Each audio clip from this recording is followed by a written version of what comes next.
Saudações, leitores e seguidores do Instituto Liberal. Eu sou o Lucas Berlanza e esse é mais um IL Flash, aquele momento da semana em que a gente elenca os 7 artigos que mais impactaram, que mais fizeram sucesso no nosso site oficial e nas nossas redes sociais. Mas antes, pela última vez, o nosso recadinho. Agora, nesse fim de semana, nós teremos no domingo, no dia 27, na sede da Associação Brasileira de Imprensa, das 9 da manhã às 7 da noite, a conferência, a primeira conferência do Instituto Liberal, com vários convidados importantes, refletindo com o público sobre as perspectivas do capitalismo e da democracia no século XXI. Não deixe de aparecer, não deixe de conferir, os ingressos estão disponíveis ainda na plataforma do Simpla, num link que está no nosso site. Não deixe de ir, não deixe de prestigiar mais essa iniciativa do histórico e pioneiro Instituto Liberal. Agora vamos aos nossos artigos da semana. O IL Flash de hoje começa com um texto do Juliano Oliveira sobre o problema da reforma administrativa e do drama entre o sistema do funcionalismo público e a iniciativa privada. O título é Funcionalismo Público versus Iniciativa Privada, um arranjo prestes a desmoronar. É mais um texto minucioso que o Instituto Liberal traz, radiografando a situação com dados, com índices, em que demonstra, se atesta um inchaço estatal no Brasil, dando uma amostra do que é, em que consiste a ineficiência da máquina pública, tal como ela está hoje posta, o colapso econômico, financeiro, de todos os níveis, em todas as esferas, que o país terá que lidar, com que o país terá que lidar, caso a rota não seja corrigida, caso nós não façamos um choque de realidade no sistema do funcionalismo público. É preciso urgentemente que o Brasil encare a necessidade de uma reforma administrativa que toque nessa dimensão, e isto está na agenda do governo Bolsonaro, juntamente com uma reforma tributária, agora que a reforma da Previdência, que foi possível, finalmente foi aprovada pelo Senado Federal. Inchaço do Estado num ponto extremo rima com totalitarismo. Essa confusão do líder político e do partido no poder com todas as esferas da vida na sociedade. Totalitarismo que a gente viu acontecer na Alemanha nazista, na União Soviética comunista, etc, etc, etc. E o totalitarismo é justamente o principal alvo no pensamento de uma grande filósofa, uma grande pensadora alemã de família judaica, que viveu a perseguição nazista na pele, que é a Hannah Arendt, nascida em 1906 e falecida em 1975.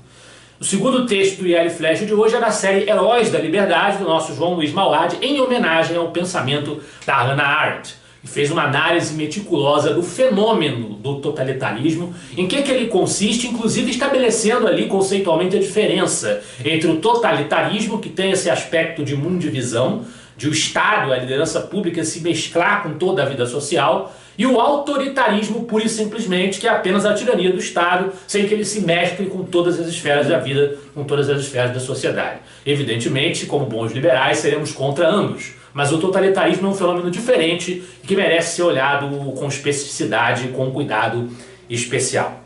Países dominados por esse totalitarismo, como a Estônia, ou países que não têm recursos naturais evidentes, como Singapura e Israel, alcançaram padrões de vida elevados em bem pouco tempo em comparação com o drama que o Brasil ainda vive para tentar melhorar os seus índices, tentar melhorar a sua posição socioeconômica.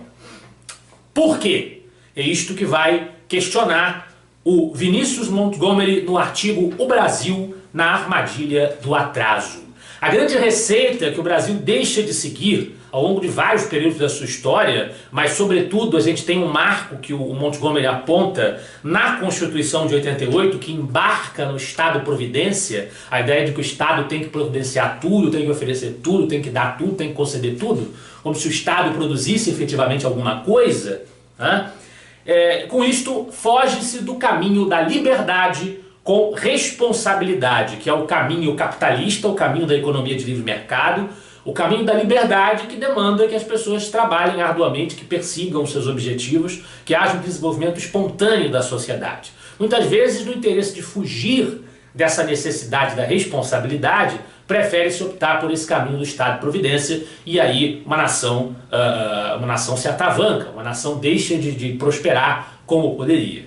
Esta é a grande diferença entre a realidade brasileira e a realidade desses países que nós temos sobre esse aspecto como modelos, como inspirações para tentarmos seguir um caminho melhor. Uma das manifestações desse problema na mentalidade política e estatizante brasileira está nas legislações trabalhistas. Sobre isso, o artigo do Ian Kerzimer, O Revolucionário Gafanhoto, o ódio ao empregador e o Estado inimigo. Ele mostra que a reforma trabalhista que se fez e reformular as relações trabalhistas era efetivamente necessária, ainda há o que corrigir, ainda há o que melhorar, se faz necessário porque existe no Brasil uma atmosfera tanto institucional quanto de mentalidade. A gente vê até os empresários sendo retratados constantemente como vilões nas novelas brasileiras, né? A gente tem um comportamento, uma atitude geral e uma atitude cultural, uma atitude político-ideológica hostil à atividade dos empresários, aos empreendimentos, que na realidade são aqueles que arriscam. Eles podem não botar a mão na massa no sentido concreto, como o trabalhador, o operário, o funcionário, mas arriscam seus recursos, se lançam na aventura de empreender num país em que o Estado achaca o empreendedor, castiga o empreendedor. Por isso deveriam ser, muito ao contrário, admirados, respeitados e encorajados, porque o desenvolvimento de novos empreendimentos é que vai gerar novas riquezas e vai levar o nosso país no caminho da prosperidade. Contra os defensores do socialismo, que pensam ao contrário, que insistem nas teses contrárias e que usam os países nórdicos como exemplo de socialismo, é uma mania antiga. Os países da Escandinávia são considerados lá a referência de que o socialismo deu certo. Vem um artigo do Lippe Borgo, que vem no bojo de uma parceria que o Instituto Liberal firmou com o Instituto Líderes do Amanhã. Nós estamos republicando artigos dos autores do Instituto Líderes do Amanhã, que é o texto A Falácia Escandinava. Não há socialismo. É mais um artigo, e aí o Borgo se soma aos esforços de muitos outros autores, mas sempre é bem-vindo que esse tipo de raciocínio seja desconstruído pelo Instituto Liberal. Ele vem trazer essa demonstração de que há muito ao contrário, há muita liberdade econômica, há muita liberdade de entrada no mercado, muita liberdade de iniciativa e um mercado muito aberto, ao contrário do brasileiro, que é extremamente fechado ainda, um mercado muito aberto nos países escandinavos. E que o sucesso econômico que eles conseguiram foi por conta da adoção de políticas de mercado, políticas de liberdade de mercado.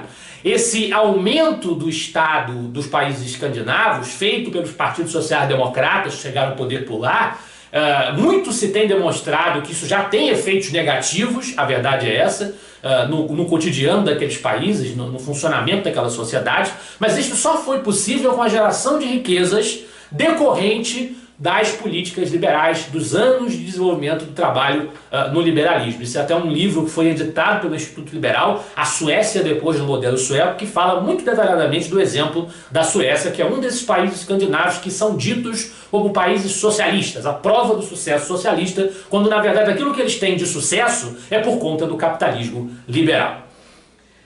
Aqui, entendendo essa necessidade do capitalismo liberal, mesmo para aqueles, sobretudo para aqueles que se identificam com um pensamento conservador de estirpe burkeana, que defende o gradualismo nas transformações políticas, e o Instituto Liberal tem o liberal conservadorismo como uma das correntes que estão no seu escopo editorial, né? Burke já era citado no Instituto Liberal desde a época de Og Lemme e Donald Stewart, os fundadores do IEL. Nós trazemos mais um artigo do Ian Kerzimer que fala sobre a necessidade dos conservadores também serem liberais e as duas ideias andarem juntas. O bom conservador é liberal e não anda em bando.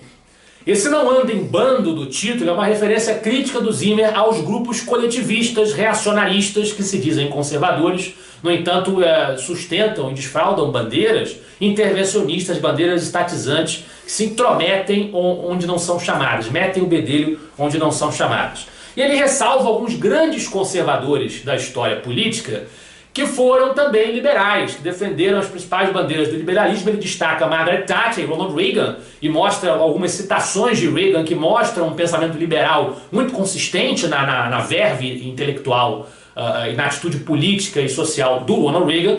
No entanto, eu me permitiria uma ressalva, porque ele também cita Chesterton. Chesterton foi um autor católico importante, tem muitas ideias interessantes, e a gente pode até colocá-lo nesse rol do ponto de vista da sua moderação, do seu equilíbrio, né, da sua postura, a sua postura superior perante os adversários, em vez de cair em caricaturas, em práticas caricaturais. Mas, a bem da verdade, Chesterton não era um liberal no ponto de vista econômico. Ele defendia uma política econômica intervencionista chamada distributismo. Fica aí uma observação sobre o artigo do Ian Kersimer. E nós finalizamos com o texto do João César de Mello sobre o discurso verde das esquerdas, que é um assunto que vem aparecendo aqui toda semana, volta a aparecer no texto do João César de Mello. Não existe ambientalismo, existe apenas comunismo. Um título provocativo, mais uma vez, do João César, e faz referência, ele usa como estopim essa descoberta de derramamento de petróleo nas praias nordestinas. Ele compara a reação das esquerdas a isso, quando até se falava numa origem venezuelana para esse petróleo, a reação silenciosa das esquerdas em comparação com o escândalo que fizeram em relação à Amazônia, né? As acusações até internacionais contra o governo Bolsonaro por conta da Amazônia.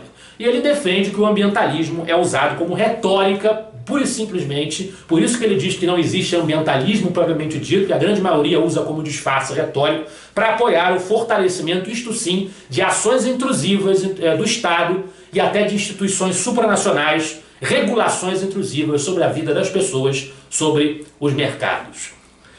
Esse foi o nosso IL Flash de hoje. Não se esqueçam da conferência do IL nesse domingo na Associação Brasileira de Imprensa. Semana que vem, espero que vocês tenham gostado dos artigos, semana que vem estaremos de volta. Afinal de contas, para nós, você é a parte mais importante da sociedade. Até a próxima.